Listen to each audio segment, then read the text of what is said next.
نحمده ونصلي على رسوله الكريم اما بعد فاعوذ بالله من الشيطان الرجيم بسم الله الرحمن الرحيم رب اشرح لي صدري ويسر لي امري واحلل عقدة من لساني يفقهوا قولي ربنا لا تؤاخذنا ان نسينا او اخطانا۔ حاضرین گرامی قدر، آج ہم جو آیات پڑھ رہے ہیں یہ سورہ شورى کی آیت نمبر 36 تا 43 ہیں۔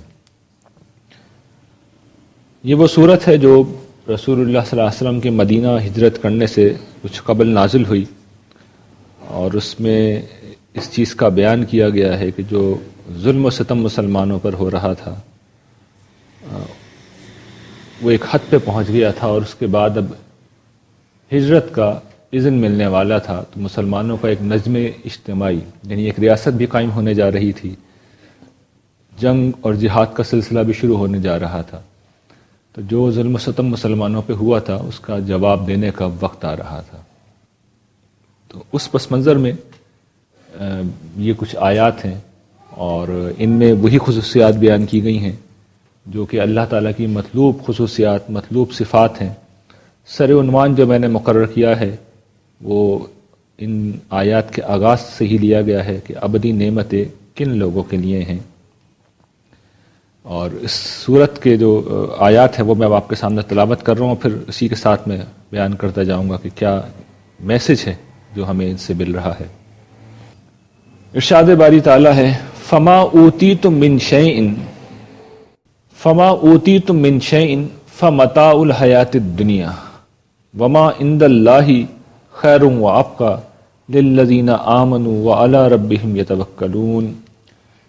اس کا مطلب یہ ہے کہ جو کچھ سر و سامان تمہیں دیا گیا ہے، جو چیزیں تمہیں دی گئی ہیں، وہ تو اس دنیا ہی کا سر و سامان ہے، اس دنیا ہی میں برتنے کی چیزیں ہیں، اسی کی متاع حقیر ہے، اور جو اللہ کے پاس ہے وہ بہتر بھی ہے اور باقی رہنے والا بھی ہے۔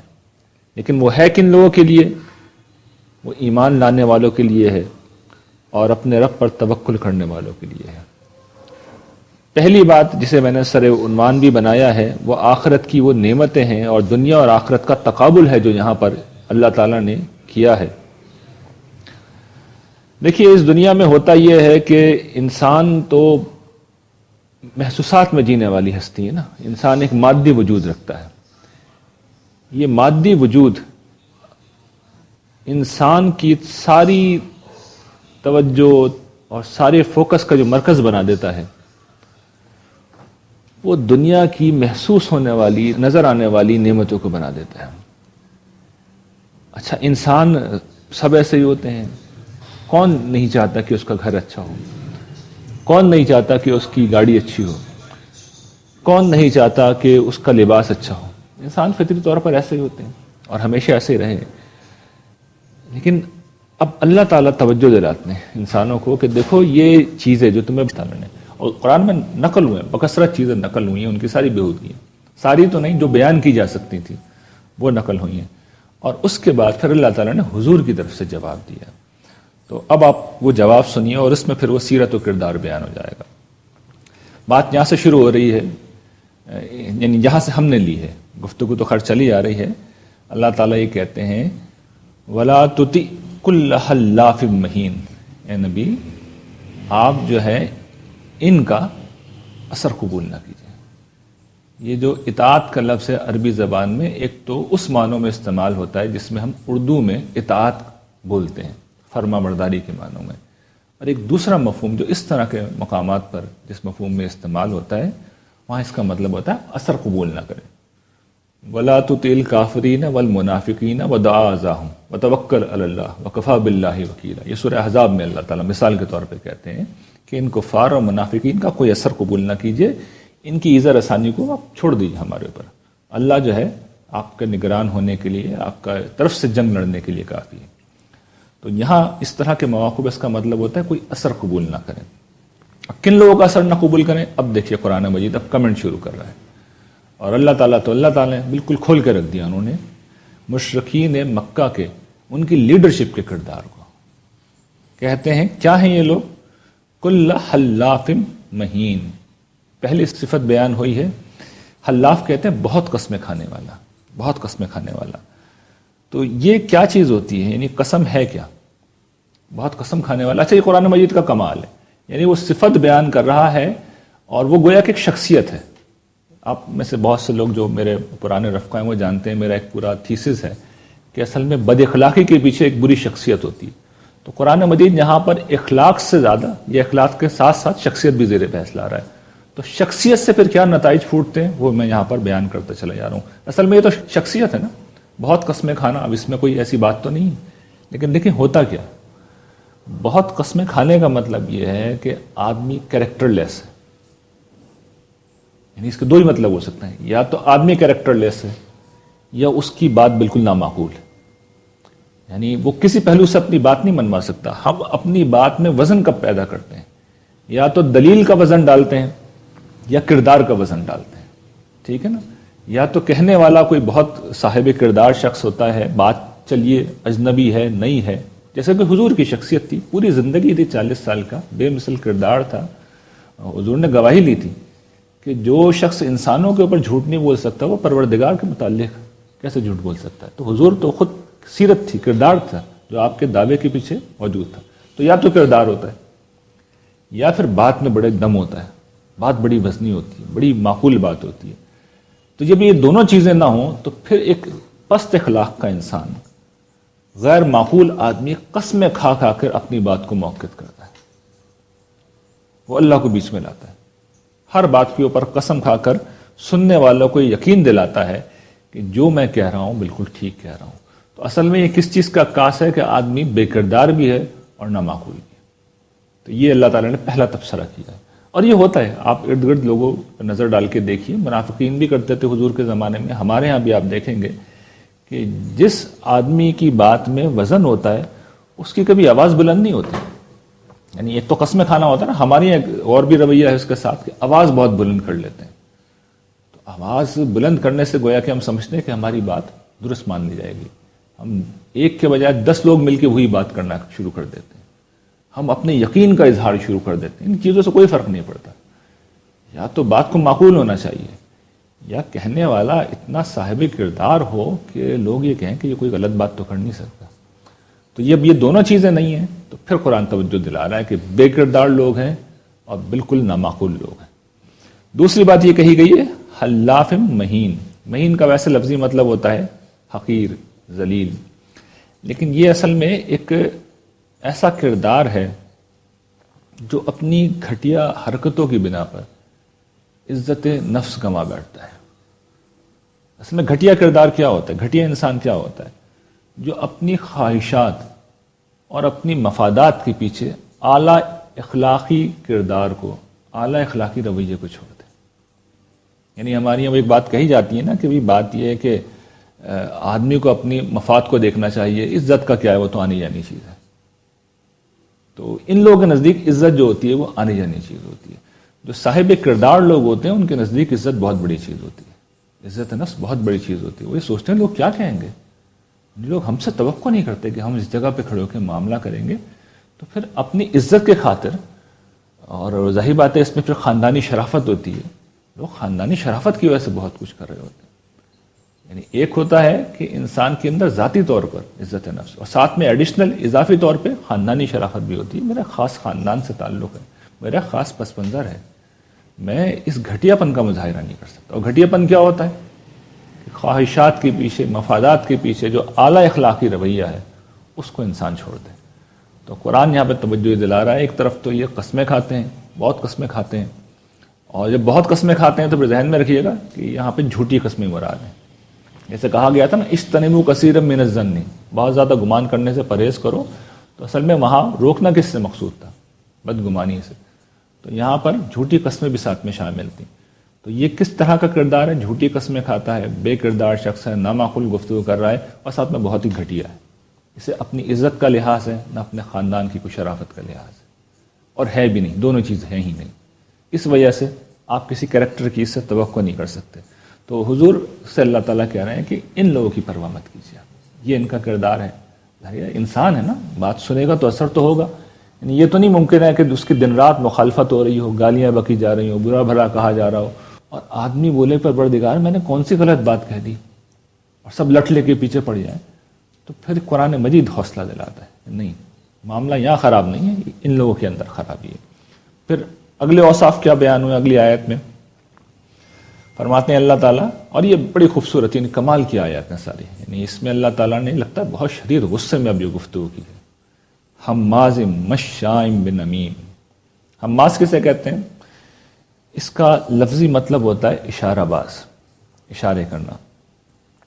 آپ کو یاد ہوگا سورہ حجرات میں ہم نے کچھ خصوصیات پڑھی تھیں، وَلَا تَلْمِزُوا أَنفُسَكُمْ، ٹھیک ہے نا؟ یہ ایک بات کہی گئی تھی کہ تانے مت دو، تانا زنی مت کیا کرو۔ تنابز بالالقاب سے روکا تھا، برے نام مت لوگو رکھو لوگے۔ تمسخر سے روکا گیا تھا کہ مذاق مت اڑاؤ، کوئی کسی کا مذاق نہ اڑائے۔ یہ کیا تھا؟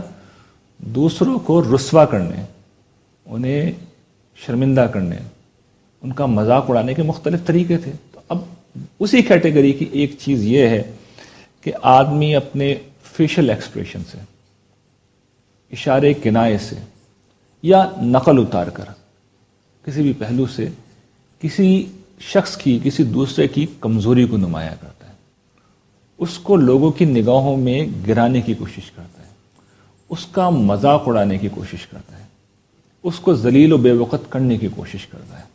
تو یہ ایک کردار ہے، اور ظاہر ہے کہ یہ کوئی اچھا کردار نہیں، یہ ایک بدترین اخلاقی رویہ ہے۔ تو اشارہ بازی محض اشارہ بازی نہیں ہے کہ کسی طرف اشارہ کر دینا، اصل میں مراد وہی کردار ہے جو سورہ حجرات میں بیان ہو چکا ہے کہ مذاق اڑا رہا ہے، اس کے لیے بھی اشارے کر رہا ہے، تانے دے رہا ہے، اس کے لیے بھی اشارے کر رہا ہے، اور کوئی منفی قسم کا نام رکھا ہوا ہے۔ یعنی بعض اوقات آپ نے دیکھا ہوگا نا، کسی کو یہ کہنا ہے، ایک تو زبان سے طریقہ ہوتا ہے آپ کہہ دیں کہ بھئی یہ بہت ہی چھوٹے قد کا ہے، یعنی اس کے لیے بڑا سخت لفظ ہوتا ہے، وہ میں نہیں بول رہا، لیکن بعض اوقات آپ ہاتھ سے اشارہ کر کے بھی بتا سکتے ہیں، زمین سے ذرا اپنا ہاتھ قریب کر کے، تو اشارے سے بھی آپ وہی کچھ کہہ سکتے ہیں۔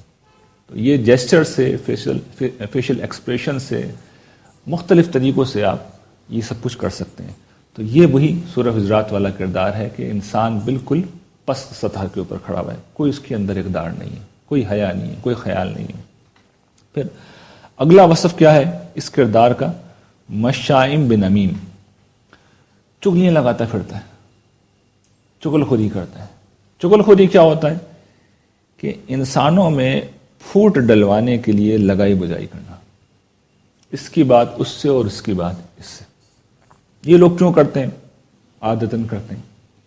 بغض ہوتا ہے، نفرت ہوتا ہے، انتقام ہوتا ہے، غصہ ہوتا ہے، جھنجھلاہٹ ہوتا ہے۔ مقصود کیا ہوتا ہے؟ تعلقات میں دراڑ ڈالنا، رشتے ناطے ختم کرنا، دوستی اور تعلقات کا خاتمہ کرنا، یہ مقصود ہوتا ہے۔ اسی طریقے سے اس کا ایک مقصد یہ بھی ہوتا ہے کہ کسی کو دوسرے سے کاٹ کے اپنے ساتھ ملانا۔ وہ تمہارے بارے میں یہ گفتگو کر رہا تھا، وہ یہ کہہ رہا تھا، میں تمہیں صحیح بات بتا رہا ہوں۔ ظاہر ہے کہ دل تو پھر خراب ہوگا، معاملات خراب ہوں گے۔ پھر ایک مقصد یہ بھی ہوتا ہے کہ کسی طاقتور شخص کے سامنے جا کے چغل خری کرنا اور وہاں پھر اپنے نمبر بڑھانا، اپنے مفادات کے لیے۔ پھر انسان اپنے مفادات کو محفوظ کرنے کے لیے یا کچھ مفادات حاصل کرنے کے لیے کسی طاقتور، کسی حاکم کے سامنے جا کر دوسرے لوگوں کو برا بناتا ہے، ان کی حیثیت کو ختم کرتا ہے، خود کو ان کا وفادار ثابت کرتا ہے۔ تو یہ پھر وہی رویہ ہے جس کی طرف قرآن مجید توجہ دلا رہا ہے کہ یہ پست کردار لوگ ہوتے ہیں، چغل خوری کرنے والے لوگ ہیں، یہ آپ کی مخالفت کر رہے ہیں، اور یہ روزمرہ زندگی میں پائی جاتی ہے۔ تو ہاں یہ بھی سمجھ لیجئے، یعنی یہ بھی سمجھ لیجئے یہ عرب کی لیڈرشپ تھی کون؟ یہ مذہبی لیڈرز ہیں، یہ صرف سیاسی لیڈر نہیں تھے، ان کی سیاسی طاقت بھی ان کی مذہبی طاقت کی وجہ سے تھی۔ اور برا ہم میں سے کسی کو نہیں ماننا چاہیے، میں بھی ایک مذہبی آدمی ہوں۔ آپ کسی زمانے کی بھی مذہبی قیادت کو اٹھا کے دیکھ لیں، مجھ میں بھی ہوں گے یہ ساری صفات، یقیناً ہی ہے۔ تو مذہبی قیادت میں یہ بدرجہ اتم یہ ساری چیزیں موجود ہوتی ہیں۔ جو لوگ بھی مذہب کے نام پہ کھڑے میں ہوں اور مذہب کی حقیقت اور روح کو نہ انہوں نے پایا ہو، تو یہ ساری خصوصیات آپ دیکھ لیجیے گا، گن گن کے ان کے اندر موجود ہوتی ہیں۔ یہ کر رہے ہوتے ہیں۔ آپ کچھ وقت ان کے ساتھ جیسے گزاریں گے تو آپ کو پتہ چل جائے گا کہ یہ سب کچھ وہ کر رہے ہوتے ہیں۔ پھر اگلی چیز، اگلا وصف جو اگلی آیت کے اندر بیان ہوا ہے، مناع للخیر، بھلائی سے روکنے والے۔ دیکھیے اس پہ بھی ہم پہلے کئی دفعہ بات کر چکے ہیں۔ بھلائی سے روکنے کی اسپرٹ کیا ہوتی ہے؟ چونکہ خود نیکی نہیں کرنی، خود نیکی نہیں کرنی اور ہیں آپ لیڈر، لوگوں نے دیکھنا آپ کو ہے، خود نیکی نہیں کرنی، تو آپ نے دوسروں کو نیکی کرنے سے پہلے ہی روکنا شروع کر دیا۔ اس لیے کہ اگر دوسروں کو آپ تلقین کریں گے، قرآن تو توجہ ہی دلاتا ہے نا، وہ جو آخری ہم مقام پڑھیں گے سورہ ماؤن، وہاں یہ زیر بحث آ جائے گا کہ اس کا تو کام ہی ابھارنا ہوتا ہے، لیڈر کا تو کام ہی ابھارنا ہوتا ہے، نیکیوں کی طرف ابھارنا ہوتا ہے۔ وہ اگر ابھارے گا تو شرما حضوری کچھ نہ کچھ اسے بھی کرنا پڑ جائے گا۔ بھائی دوسروں سے آپ 1000 روپے دلوا رہے ہیں کسی نیکی کے کام میں، تو 10 روپے 100 روپے تو آپ کو بھی ڈالنے پڑیں گے نا۔ تو آدمی یہ چھوٹا سا کام کرنے کے لیے بھی تیار نہیں ہوتا۔ تو طریقہ یہ ہوتا ہے کہ کسی خیر کے کام کو آپ بگاڑ کر شر کا کام بنا لیں، کام ہی برا ہو گیا تو نہ کوئی اور اس میں حصہ ڈالے گا، نہ آپ حصہ ڈالیں گے۔ اگلا وصف کیا ہے؟ یہ وہی 2 اوصاف ہیں جو ہم جگہ جگہ پڑھتے آئے ہیں۔ قرآن مجید میں ہم نے پڑھا ہے نا کہ قل انما حرم ربی الفواحش ما ظہر منہا وما بطن والاسم والبغی بغیر الحق۔ تو یہ جو اسم اور بغی ہم پڑھتے آئے ہیں، تو اب وہی یہاں پہ زیر بحث آ رہا ہے کہ یہ جو تعدی ہوتی ہے، معتدن کہتے ہیں حدود سے تجاوز کرنے والا، حد سے تجاوز کرنے والا۔ حد سے تجاوز کرنا کیا ہے؟ اصل میں وہی چیز ہے، سرکشی کرنے والا، زیادتی کرنے والا، بغی کرنے والا، طغیان میں مبتلا شخص جو لوگوں کے حقوق مار رہا ہو، اور حقوق کس طریقے سے؟ یعنی غصب کر رہا ہو، ان کے اوپر تعدی کر رہا ہو، زیادتی کر رہا ہو۔ یعنی ایک حقوق تو وہ ہوتے ہیں نا جو ہمارے اوپر عائد ہوتے ہیں اور ہمیں ادا کرنے ہوتے ہیں، اور یہ ایک حق وہ ہوتا ہے جو دوسروں کا حق ہوتا ہے، جو ہمیں اپنے شر سے اسے بچانا ہوتا ہے۔ مثال کے طور پر ہم کئی دفعہ دیکھ چکے ہیں، دوسرے کی جان ہے، مال ہے، آبرو ہے، تو جب کوئی انسان اس کے اوپر ڈاکہ زنی شروع کر دے، جان کو نقصان پہنچائے، مال کو نقصان پہنچائے، آبرو کو نقصان پہنچائے، تو یہ تعدی ہے۔ تو قرآن تو یہاں تک کہتا ہے کہ تعاونوا علی البر والتقوی ولا تعاونوا علی الاثم والعدوان، نیکی اور بھلائی کے کاموں میں تعاون کرو، اور حق تلفی کے کاموں میں اور زیادتی کے کاموں میں تعاون نہ کرو۔ تو یہ ایک اور وصف ہے جو یہاں پہ بیان ہو رہا ہے کہ یہ حق مارتا ہے، اور اس کے ساتھ وہی اسیم۔ اسیم کا مطلب کیا ہے؟ مطلب یہ کہ یہ شخص جو ہے، جو اس کے اوپر حقوق عائد ہو رہے ہیں، وہ بھی ادا کرنے کے لیے تیار نہیں ہے۔ یعنی کسی سے کوئی معاہدہ کر لیا کہ بھئی میں اتنے پیسے لوں گا اور یہ آپ کا میں کام کروں گا، تو پیسے تو پورے لے لیے، اب کیا حق عائد ہو گیا کہ کام بھی پورا کریں؟ کام پورا نہیں کر رہے۔ کوئی کمٹمنٹ کہیں پہ کر لی، پیسے نہیں ہے، چلیے کوئی کمٹمنٹ کر لی کہیں پہ، حق عائد ہو گیا کہ یہ کرنا ہے، نہیں کر رہے۔ یہ کیا ہے؟ حق تلفی۔ والدین کی خدمت، حق ہے والدین کا کہ ہم کریں، نہیں کر رہے، تو یہ سب کیا ہے؟ یہ اسم ہے، یہ حق تلفی کی نوعیت کے گناہ ہیں۔ وہ کیا ہے؟ ظلم و زیادتی کی نوعیت کے گناہ ہیں۔ پھر اگلا جو وصف ہے، اتلم بعد ذالک زنیم، یہ 2 اوصاف پھر بیان کیے گئے ہیں۔ اتل کسے کہتے ہیں؟ سنگ دل ہونا، سنگ دل ہونا، بے مروت ہونا، بد لحاظ ہونا، یعنی یہ پھر شخصیت کا ایک حصہ ہے۔ سنگ دلی شخصیت کا ایک حصہ ہے۔ اس شخصیت سے پہ جو کردار پھوٹتا ہے وہ یہ کہ آدمی بالکل بے مروت ہے، بے لحاظ ہے، اور پھر ایسا شخص پھر ظالم بھی ہوتا ہے، ایسا شخص پھر ظالم بھی ہوتا ہے۔ وہ پھر ظالم نہ بھی ہو، کسی پہ ظلم بھی نہ کرے، بد اخلاق ضرور ہوتا ہے۔ ہو سکتا ہے اسے بڑا کارنامہ سمجھتا ہو کہ میں تو صاف بات سبوں کے منہ پہ کہہ دیتا ہوں، وہ صاف بات سبوں کے منہ پہ نہیں کہہ رہا ہوتا، لوگوں کے دل توڑ رہا ہوتا ہے، بد اخلاقی کر رہا ہوتا ہے۔ تو یہ بد اخلاقی، یہ ظلم، یہ بد لحاظی، یہ بے مروتی کہاں سے پھوٹتی ہے؟ سنگ دل ہے، آدمی پتھر دل ہے، دوسروں کے جذبات احساسات کا کوئی لحاظ نہیں ہے۔ تو ہے تو یہ شخصیت کا مسئلہ، لیکن اس شخصی خرابی سے پھر طرح طرح کی اخلاقی خرابیاں پیدا ہوتی ہیں اس کے اندر۔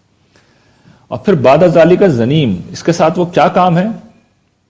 زنیم کہتے ہیں بد اصل ہونے کو، یعنی ایک شخص اپنے نسب کے اعتبار سے کسی قبیلے سے، کسی خاندان سے تعلق نہیں رکھتا، لیکن اپنے آپ کو اس کا حصہ ثابت کرنا۔ ایک گروہ سے، ایک گروپ سے اس کا تعلق نہیں ہے، علماء کے گروہ سے اس کا تعلق نہیں ہے، لیکن اپنے آپ کو عالم بنانا۔ جب آدمی یہ کام کر رہا ہوتا ہے تو پھر وہ شاہ سے بڑھ کر شاہ کا وفادار بننے کی کوشش کرتا ہے۔ اور اگر یہ گروپ کسی قبیلے کے لوگ، کسی طبقے کے لوگ، جیسے رسول اللہ صلی اللہ علیہ وسلم کے معاملے میں تھا کہ قریش کی لیڈرشپ آپ کو برا بھلا کہہ رہی تھی، تو یہ لیڈرشپ تو 2 قدم جا رہی تھی، اس طرح کے لوگ 10 قدم آگے جاتے ہیں اپنے نمبر بڑھانے کے لیے، اپنا مقام بڑھانے کے لیے، کہ اچھا آپ نے 2 خامیاں بتائی ہیں، 6 ہم بتا دیتے ہیں۔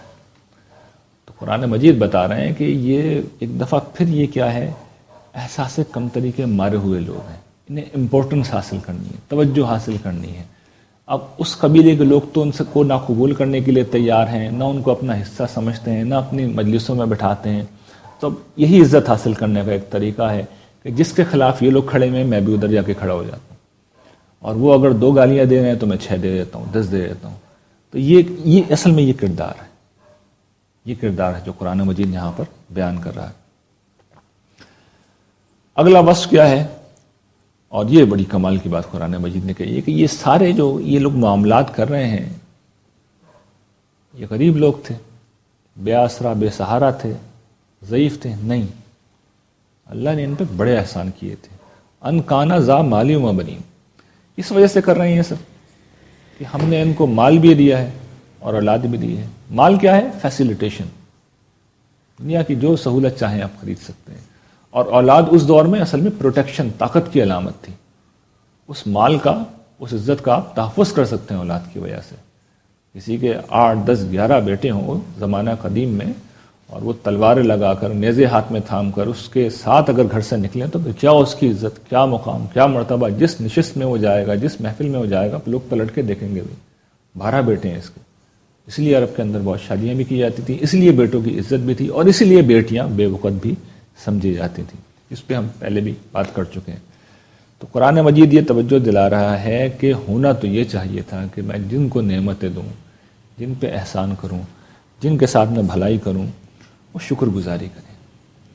لیکن عام طور پہ ہوتا کیا ہے کہ جن کے ساتھ میں احسان کرتا ہوں وہ ناشکری کا مظاہرہ بھی کرتے ہیں، کم ظرفی کا مظاہرہ بھی کرتے ہیں، بد اخلاقی کا رویہ بھی یہی لوگ اختیار کرتے ہیں۔ تو یہ کیا چیز ہے؟ یہ قرآن مجید اصل میں توجہ دلا رہے ہیں۔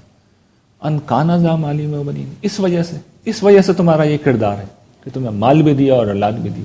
تو اصل میں کہہ کیا رہا ہے قرآن مجید کہ تمہیں تو سب سے بڑھ کر شکر گزار ہونا چاہیے تھا، سب سے بڑھ کر ممنون احسان ہونا چاہیے تھا کہ سچائی آ رہی ہے، دعوت آ رہی ہے، اسے قبول کرنا چاہیے تھا۔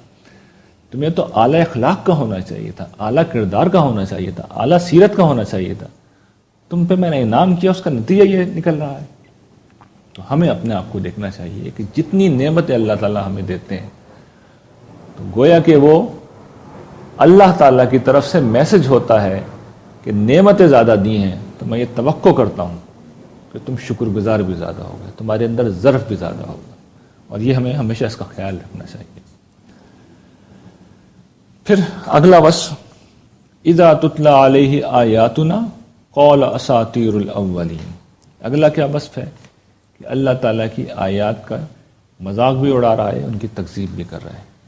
قرآن مجید دیکھیے جب نازل ہو رہا تھا تو ایک طریقہ تو یہ تھا کہ دلائل کے ذریعے سے بات سمجھائی جائے، اور ایک طریقہ قرآن مجید نے اختیار کیا کہ جو قدیم اقوام تھیں، عاد تھے، سمود تھے، حضرت نوح کی قوم تھی، حضرت شعیب کی قوم تھی، آل فرعون تھے، ان کی داستانیں سنائیں جس میں بتایا گیا تھا کہ جب انہوں نے نافرمانی کی تو اللہ تعالیٰ نے ان کو پکڑ لیا۔ انہوں نے یہ پکڑ والا حصہ تو چھوڑ دیا، اس لیے کہ اصل میں تو عوام کو گمراہ کرنا مقصود تھا نا۔ تو عام لوگوں سے کھڑے ہو کے یہ کیا کہتے تھے کہ ارے بھائی یہ قرآن کیا ہے، یہ تو کہانی ہے، اساطیر الاولین، پچھلوں کی داستانیں ہیں، اگلوں کی کہانیاں ہیں، یہ کہانیاں ہمیں سنائی جا رہی ہیں۔ تو قصہ گو ایک شخص ہے جو کہ پیدا ہو گیا ہے اور قصہ سنا رہا ہے، معاذ اللہ، رسول اللہ صلی اللہ علیہ وسلم کے بارے میں اس طرح کہتے تھے۔ تو یہ کیا تھا؟ حضور کی بات کو بے وزن کرنے کی کوشش تھی، اور گویا کہ مذاق اڑانا تھا، تکذیب بھی ہے اور تمسخر بھی ہے۔ تو یہ قرآن مجید بتاتا ہے کہ جب ان کے اوپر ہماری آیت تلاوت کی جاتی ہیں، ہونا تو یہ چاہیے تھا سب سے بڑھ کر یہ اسے قبول کریں، اس کے اندر جو اس میں بیان کیا ہوا میسج ہے اس کو قبول کریں، اس کو اختیار کریں، اس کے مطابق اپنی زندگی کو بدلیں۔ یہ کیا کر رہے ہیں؟ اس کا مذاق اڑا رہے ہیں، مذاق اڑا رہے ہیں۔ تو اب سنو ہم کیا کریں گے، سنسمہ علی الخرطوم، ان قریب ہم اس کی سونڈ کو داغیں گے۔ خرطوم کہتے ہیں سونڈ کو، اور یہ بلاغت کی تعبیر ہے، اشارہ کس کی طرف ہے؟ اونچی ناک، اصل میں تکبر زیر بحث ہے۔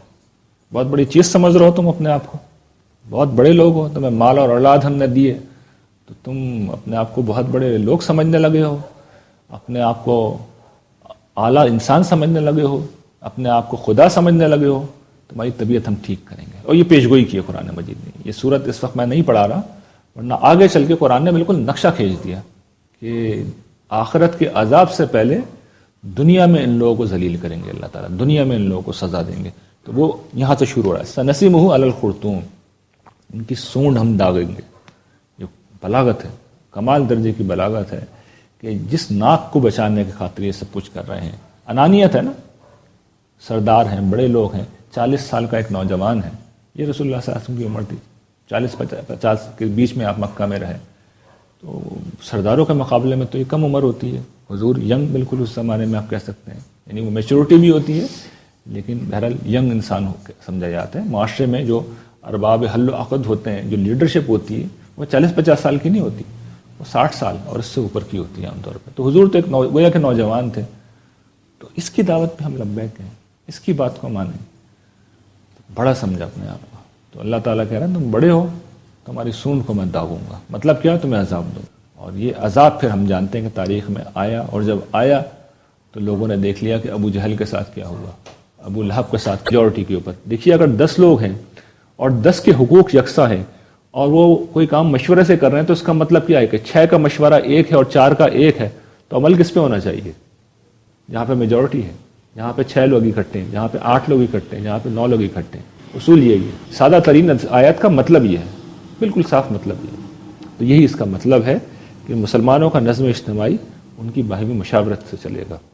وَمِمَّا رَزَقْنَاهُمْ يُنْفِقُونَ، اور یہ بھی دیکھ لیجیے یہاں پہ کہ پہلے نماز کا ذکر ہے اور پھر وہی نماز کے ساتھ ہمیشہ انفاق کا ذکر ہے، لیکن بیچ میں اس کو لا کے اللہ تعالیٰ نے بتایا اس کی اہمیت کیا ہے۔ اور پھر وہی بات کہ جو ہم نے انہیں عطا کیا ہے، جو رزق دیا ہے، جو اپنے فضل سے نوازا ہے، اس میں سے وہ خرچ کرتے ہیں۔ اس پہ ہم بارہا پہلے گفتگو کر چکے ہیں، اور اس پہ بھی ہم نے بات کی کہ اللہ نے دیا ہے، اللہ نے دیا ہے، خرچ اس میں سے کر رہے ہیں جو اللہ نے دیا ہے۔ یہ احساس اگر زندہ نہ ہو، اگر یہ احساس زندہ نہیں ہے کہ میرے پاس جو کچھ ہے اصل میں میرے مالک کی عطا ہے، یہ احساس اگر مر گیا ہے، تو پھر آدمی خرچ جب کرے گا تو احسان کرے گا، پھر بوجھ سمجھے گا، پھر اسے مصیبت لگے گی، پھر اس کا دل نہیں مانے گا، پھر تو وہ بچنے کے طریقے ڈھونڈے گا۔ اور اگر یہ احساس ہوگا یہ تو سب میرے مالک کا ہے، اسی کا ہے، اس کے حکم پہ میں خرچ کر رہا ہوں، پھر تو کیا معاملہ ہوگا؟ یہ سلونہ کا ماذا ينفقون قل العفو، پھر تو لوگ پوچھتے رہیں گے کیا خرچ کریں، کیا خرچ کریں، کیا خرچ کریں، یہاں تک کہ حکم آئے گا جو زیادہ ہے ضرورت سے سب خرچ کر دو۔ تو یہ پھر انسان اس مقام کے اوپر آتا ہے۔ پھر جو اب پیچھے حکم بیان ہوا تھا وَإِذَا مَا غَضِبُوا هُمْ يَغْفِرُونَ، غصہ آ جائے تو معاف کر دیں، اب اس کی تفصیل ہے اور بڑی تفصیل ہے، یعنی کئی آیات کی شکل میں اس کی تفصیل ہے۔ فرماتے ہیں کہ وَالَّذِينَ إِذَا أَصَابَهُمُ الْبَغْيُ هُمْ يَنْتَصِرُونَ، کہ جب ان کے ساتھ زیادتی کی جاتی ہے تو وہ بدلہ لیتے ہیں۔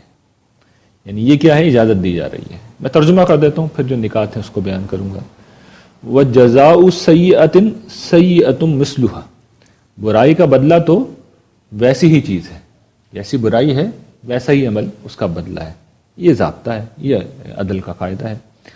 لیکن اب اللہ تعالیٰ کے توجہ دلا رہے ہیں فمن عفا واصلح فاجرہ علی اللہ انہ لا یحب الظالمین، کہ دیکھو جو اس کے باوجود، اس ضابطے کو جاننے کے باوجود کہ برائی کا بدلہ برائی ہے، ویسی برائی ہے، اس کو جاننے کے باوجود معاف کر دے اور اصلاح کرے تو اس کا اجر اللہ کے ذمہ ہے۔ انہ لا یحب الظالمین، یعنی یہ جملہ اب کیا بتا رہا ہے؟ اللہ تعالیٰ ظلم کرنے والوں کو پسند نہیں کرتا، مطلب یہ ہے کہ زیادتی کے جواب میں زیادہ بڑا کام نہ کر دینا، یہ کہہ رہا ہے اس جملے میں۔ اگر یہ کرو گے، اس کو بیان ہی نہیں کر رہے، اس کو بیان ہی نہیں کر رہے، لیکن اس کا امکان تو ہے نا، تو بتا دیا کہ یہ کرو گے تو ظالم ہوگے اور میں ظالموں کو پسند نہیں کرتا۔ پھر یہ کہتے ہیں وَلَمَنِ انتَصَرَ بَعْدَ ظُلْمِهِ فَأُولَٰئِكَ مَا عَلَيْهِم مِّن سَبِيلٍ، اللہ تعالیٰ یہ کہہ رہے ہیں کہ جو بدلہ لے اپنے اوپر ہونے والے ظلم کے بعد تو اس پر کوئی الزام نہیں۔ یعنی اب یہ بتا رہے ہیں نا کہ بدلہ تو ظاہری بات ہے، اگر جان لی ہے تو پھر جان لی جائے گی، کسی نے قتل کیا ہے تو اس کو بھی قتل کیا جائے گا۔ تو ہو سکتا ہے کہ جیسے آج کل کے جدید معاشروں کے اندر یہ اعتراض پیدا ہو گیا ہے کہ نہیں جی قاتل کو قتل نہیں کیا جائے گا، دنیا کے بیشتر ممالک میں 120 ممالک میں غالباً یا اس سے کچھ زیادہ ممالک میں سزائے موت پہ پابندی ہے، چاہے وہ بندہ قتل کر دے۔ تو اللہ تعالیٰ یہ بتا رہے ہیں کہ نہیں، اگر یہ جوابی کارروائی ہے اور اگر ظلم کے بعد بدلہ لیا گیا ہے تو اس پہ کوئی الزام نہیں، اخلاقی طور پہ کوئی معیوب بات نہیں. اللہ تعالیٰ اس کو واضح کر رہے ہیں اور وہ فرماتے ہیں کہ اصل مسئلہ کیا ہے، انما السبیل علی الذین یظلمون الناس ویبغون فی الارض بغیر الحق اولئک لہم عذاب علیم. کہ الزام کس پہ ہے؟ الزام تو انہی لوگوں پہ ہے جو انسانوں پر ظلم کرتے ہیں، جو انسانوں پر ظلم کرتے ہیں اور بغیر کسی حق کے زمین میں زیادتی کرتے ہیں، فساد کرتے ہیں. زیادتی کرتے ہیں مطلب فساد کرتے ہیں. اور پھر یہ فرماتے ہیں کہ یہی وہ لوگ ہیں جن کے لیے دردناک عذاب ہے. اور پھر آخری بات یہ کہی کہ وَلَمَنْ صَبَرَ، بس جس نے صبر کیا، وَغَفَرَ، اور معاف کیا، إِنَّ ذَلِكَ لَمِنْ عَزْمِ الْأُمُورِ، تو بس یہ بہت بڑے حوصلے کا کام ہے، بڑی عظیمت کا کام ہے. جو ضابطے ہیں یہاں پر، جو چیزیں ہیں ان کو نکات کی شکل میں بیان کروں، گرچہ آیات بالکل واضح ہیں. پہلی بات یہ ہے کہ یہ بیان یہ ہو رہا ہے کہ غصہ اگر آ گیا اور صحیح غصہ ہے تو اب کیا کیا ہو سکتا ہے اور کیا نہیں ہو سکتا. پہلی بات یہ وہ کہتے ہیں کہ بدلہ جب لیں تو جتنی برائی کی گئی ہے بس اسی کا بدلہ لیں، جان کے بدلے میں جان. یہ نہیں کہ ایک شخص نے مارا ہے تو آپ اس کے ساتھ اس کے خاندان کو بھی مار ڈالیں، یہ نہیں ہو سکتا. اور جس کو نے مارا ہے، جو قاتل ہے، اسی کو سزا دی جائے گی، اس کے بدلے میں کسی اور کو سزا نہیں دی جائے گی.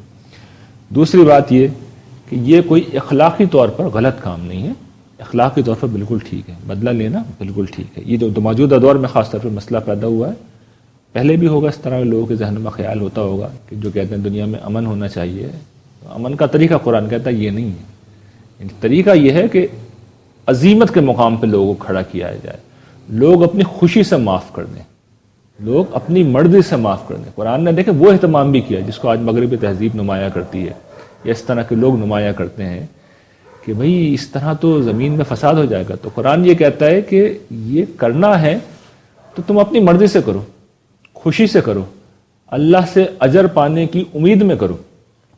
ضابطہ یہی ہے، بدلہ لیا جائے گا. قتل کا بدلہ قتل ہے، آنکھ کا بدلہ آنکھ، کان کا بدلہ کان، اور دانت کا بدلہ دانت. یہ ضابطہ ہے، یہ ایسے ہی ہوگا.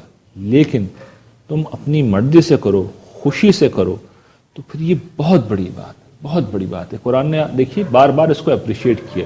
یہ کہا ہے کہ یہ بڑے حوصلے کا کام ہے، یہ کہا ہے کہ اس کا اجر اللہ کے ذمہ ہے، یہ کہا ہے کہ غصہ آئے تو معاف کر دیتے. تین اسالیب میں وہی بات دہرائی ہے، لیکن ضابطہ اپنی جگہ ہے. ضابطہ یہی ہے کہ انتقام لیا جائے گا، بدلہ لیا جائے گا. تو یہ قرآن مجید کا طریقہ کمال طریقہ ہے.